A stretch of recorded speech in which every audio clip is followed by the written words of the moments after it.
Good morning, everyone. Welcome to worship at Plattwoods Church. My name is Evie Martin. I'm the lead pastor here.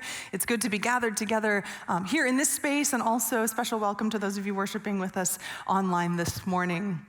I'm going to venture a guess and say that this past Tuesday found many of you outside, maybe in your own backyard or at a lake or in somebody else's backyard or at a park somewhere, doing the things that Americans do to celebrate our 247 years of independence. Eating hot dogs, lighting up fireworks, drinking lemonade, playing yard games, like the uniquely American cornhole. Anybody play cornhole this week? One person, two. Wow, okay. You know what it is though, right? You have two rectangular wooden boxes with a hole cut out in each one. You stand with your opponent and you take turns lobbing bean bags across the lawn to try and get points by landing on the board in the hole. Occasionally, if you're highly skilled or just lucky, you'll knock an opponent's beanbag off the board, changing the score of the game. This illustration has absolutely nothing to do with the sermon topic today, except that as I imagine our Campfire Stories vibe, this is the image I have of Jesus dropping his parable wisdom to those who are listening to him. He casually stands with a root beer in one hand, chatting about the morning's fishing activities with his buds, steps up for his turn and lobs a beanbag in a perfect arc. Thank you. Adam made that. Isn't that great? It lands squarely on the center of the board, of course, and knocks the opposing beanbag off the edge. It rests next to the hole, giving us all a different color of beanbag to consider. Cornhole Jesus. This is what I want you to imagine today. A parable is a story used as a teaching tool. Jesus uses them all the time. That's what this series is about. Stories stick with us longer than information does or abstract concepts do. But the word parable has a purpose more distinct than just a really good, compelling story. The construction of the word itself gives us its purpose. Parable comes from the Greek words para and balein. Para means alongside, and balein means to throw. To throw alongside.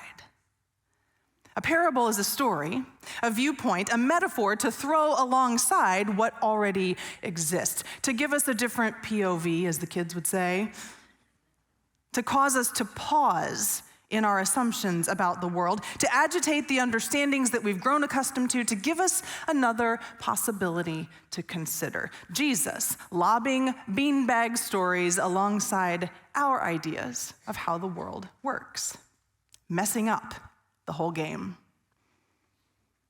Jesus' parables are intended to mess us up a little bit. They often sound very ordinary and normal. They're about things that were familiar to his listeners at the time.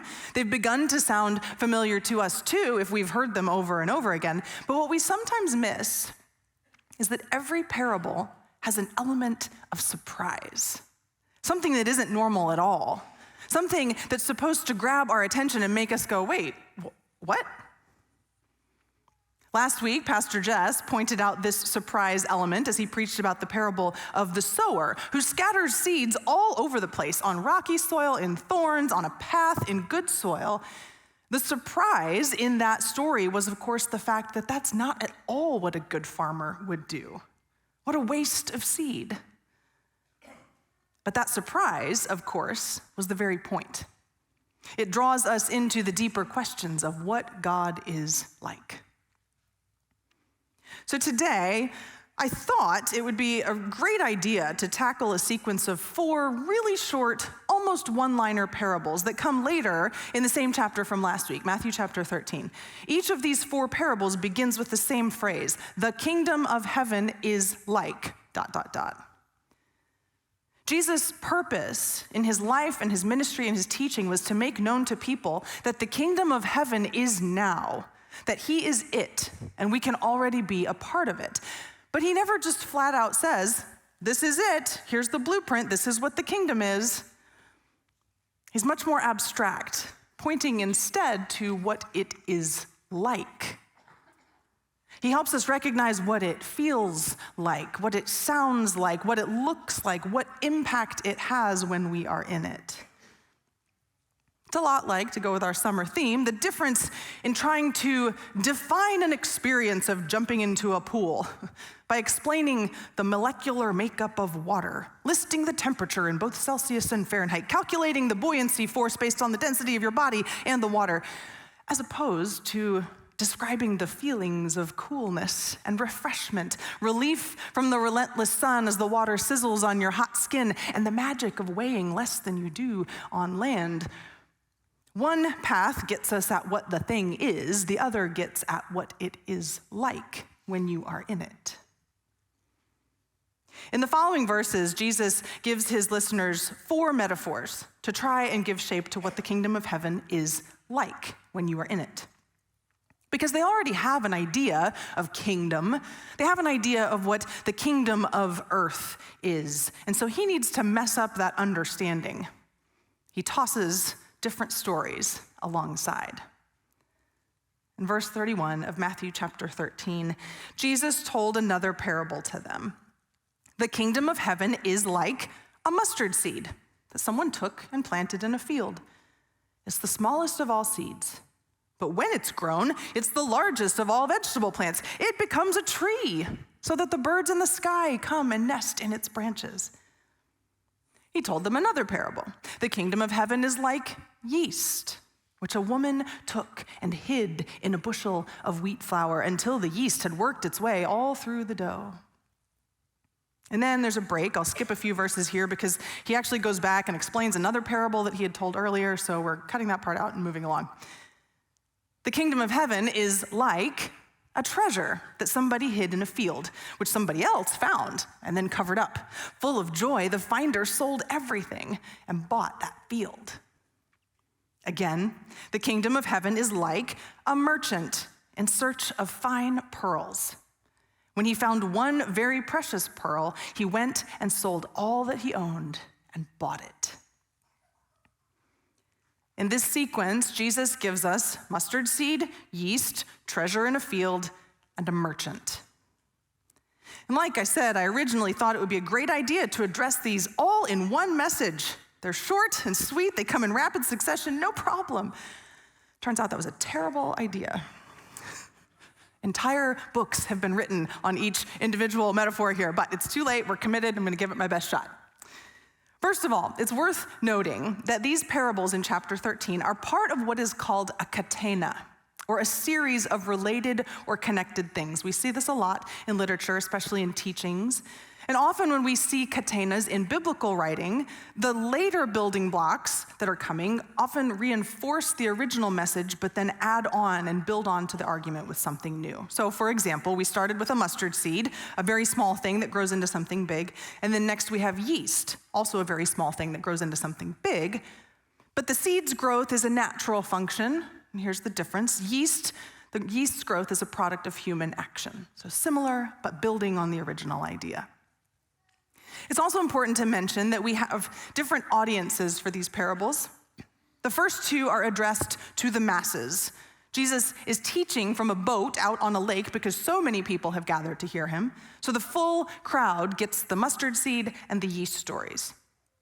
But then in those verses that I skipped over, Jesus actually leaves the crowd. He goes back into a house and he's addressing just the disciples. So it's his closest circle of followers that get the treasure in the fields and the merchant shopping for pearls. So I'll deal with them in these couplets to try to draw the message out for us today. And as we examine them briefly, one by one, as I mentioned before, it's important to listen for what would have been surprising to Jesus' listeners. How was Jesus trying to disrupt their usual thinking? What is the beanbag that he's lobbing alongside? Mustard seeds are small. They aren't the smallest of all seeds. Jesus was perhaps using a little parabolic hyperbole. But they were commonly known. Mustard plants were around. They were accessible to everyone. They were utilized for many things: food, medicinal use, dye. Mustard plants are aggressive. They're not usually planted in gardens because they will take over. People were well aware of the ordinary daily qualities and traits of mustard. So what's the surprise here? It's possible that the surprise is Jesus' vision of a mustard tree. First, he says it grows into a shrub, a bush, but then he says it becomes a tree. Mustard trees aren't a thing. Small seeds grow into shrub-sized shrubs. The tree is an imaginative step further. And then he goes on to paint the picture of birds even coming to nest in this fantasy mustard tree's branches. And that image would resonate with early Jewish listeners because the Old Testament has more than one reference to birds coming to find rest and safety in the branches of a tree. It is a picture of God's divine protection for God's people. So perhaps the surprise is this mustard tree, a reality in the kingdom of heaven that is not a reality we know. A tree that was once inconceivable, but now provides shelter for the masses. Or perhaps it's not the exceptional nature of the impossible tree that causes listeners to say, wait, what?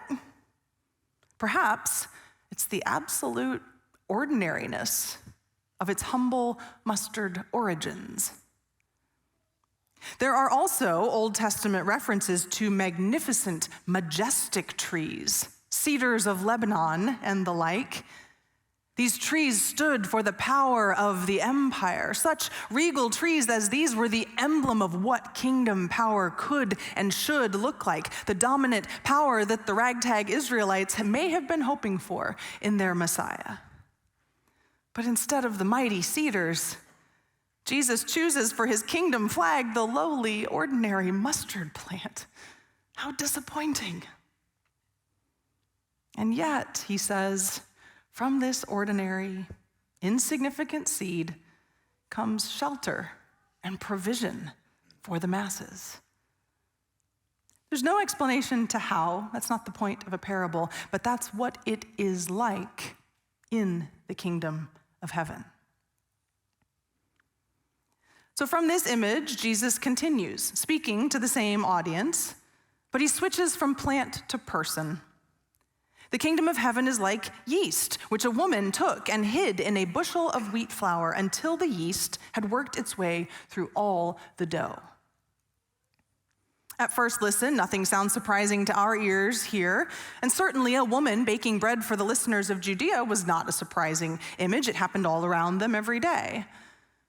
But it's quite possible that the very mention of yeast may have hit the cornhole board with quite a thud.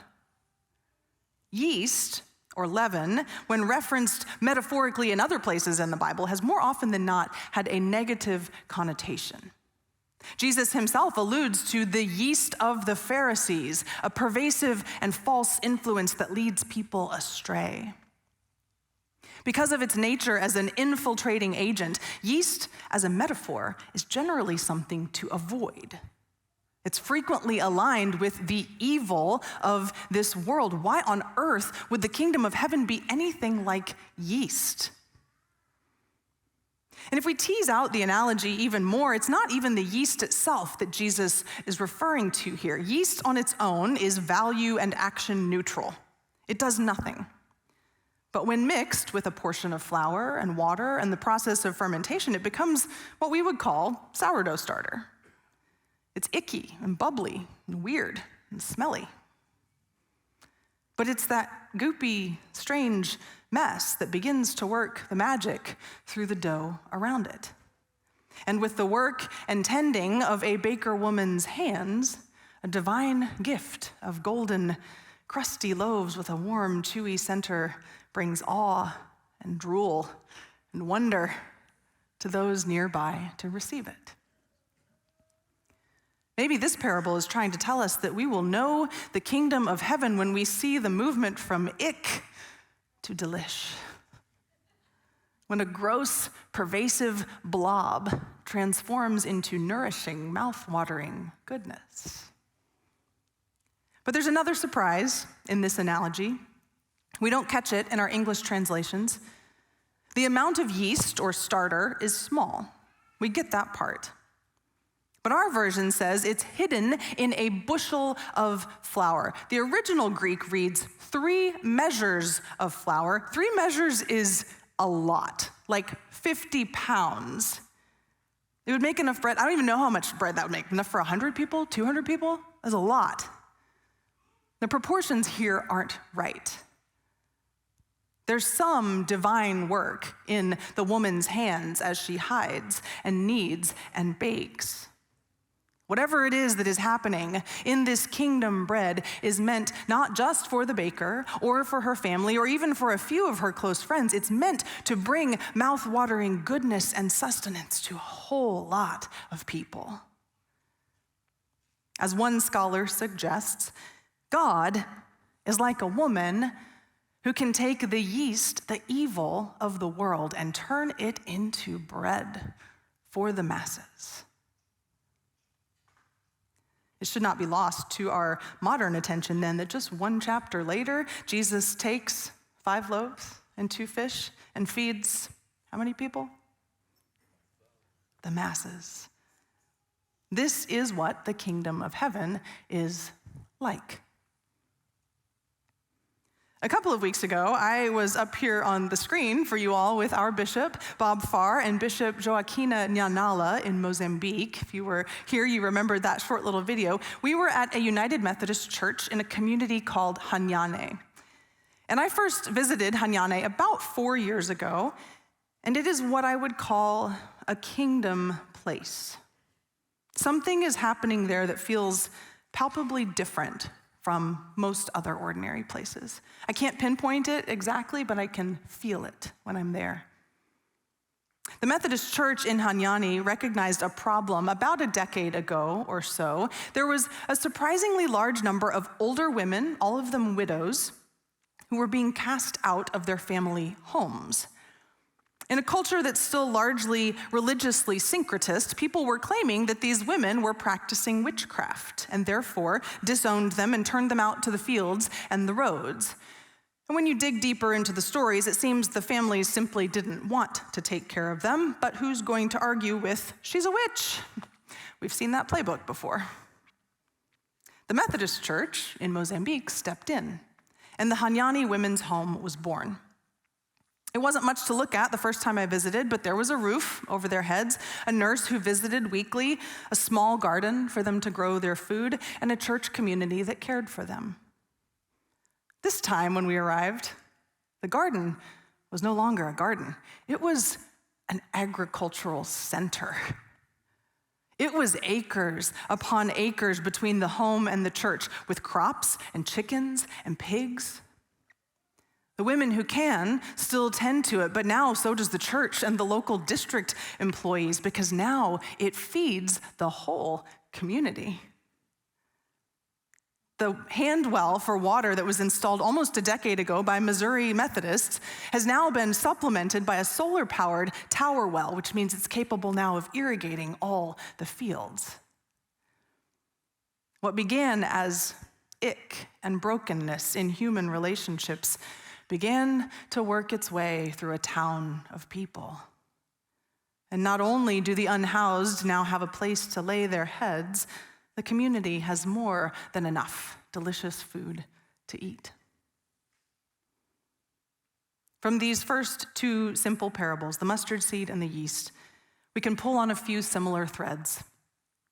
We see the movement from imperceptible to massive.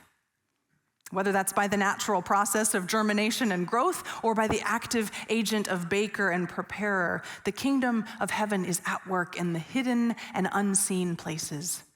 It's taking the dirt and the rain. It's taking the bacteria and the fermented wheat and transforming into basic provisions, refuge and food for the people of this earth.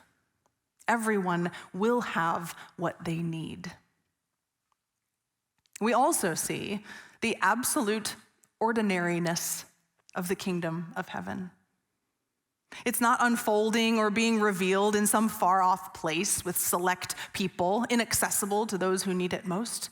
The kingdom unfolds quite literally in our backyards, in the place where our most basic plants grow, and our moms or our dads or our next-door neighbors are putting food on the table. The wonder of the vision is more often in the mundane than in the magnificent. And when it starts to spill over, to reach beyond our orderly little circles, Jesus is pointing us to pay attention there.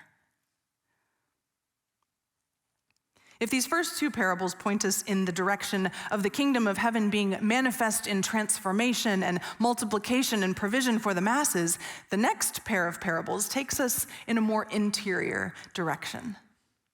As I said before, Jesus has gone inside a house, and now he's speaking only to his disciples. He's turning the attention more directly to what happens inside of them when they find themselves experiencing this kingdom of heaven. First, the kingdom of heaven is like a treasure that somebody hid in a field, which someone else found and covered up. Full of joy, the finder sold everything and bought that field. And then, again, the kingdom of heaven is like a merchant in search of fine pearls. When he found one very precious pearl, he went and sold all that he owned and bought it. A treasure hidden in a field. It sounds a bit like a fairy tale or a pirate adventure, perhaps.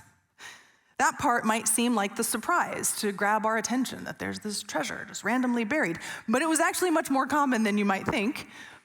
First century Palestine was located along trade routes, and therefore sojourners and merchants and traders and thieves were always passing through for one reason or another.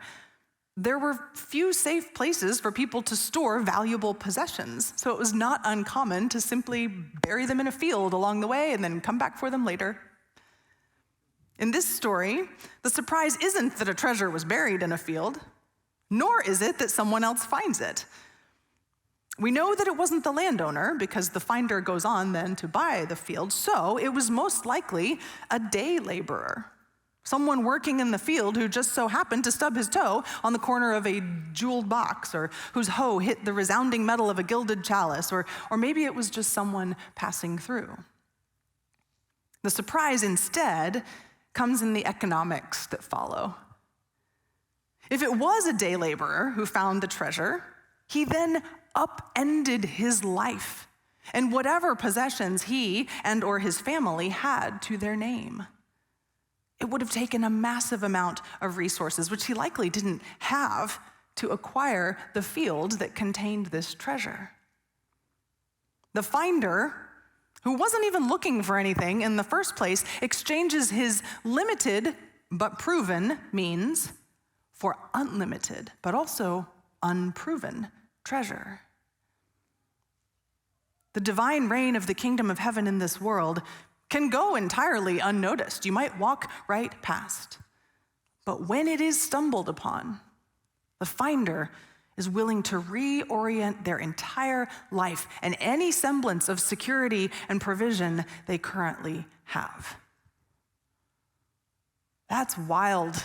To those who first heard it, that's wild to us still today. It challenges every notion we have of security and value. Jesus lobs a beanbag to prod the disciples to poke around inside their own hearts. The parable asks them to examine what their own treasures are at this stage in their journey of following Jesus.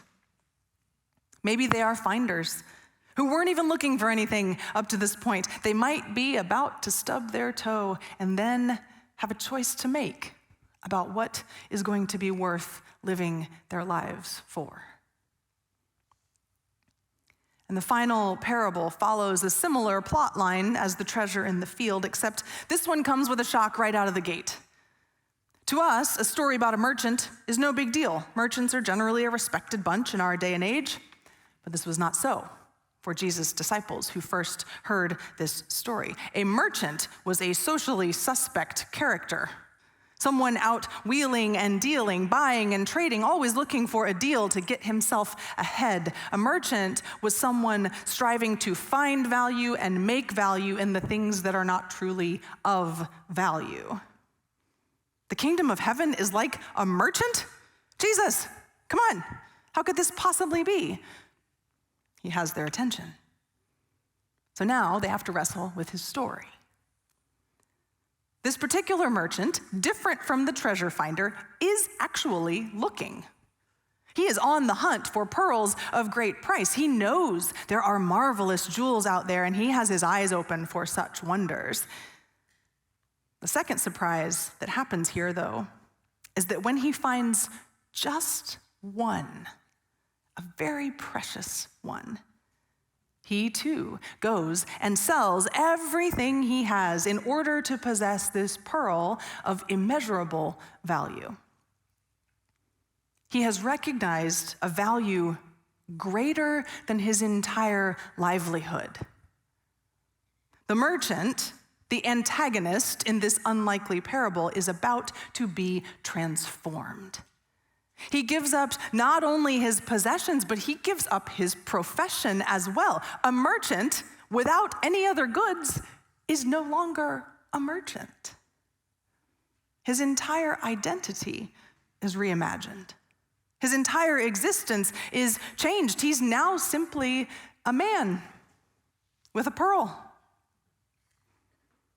It's of no earthly economic value to him unless he sells it.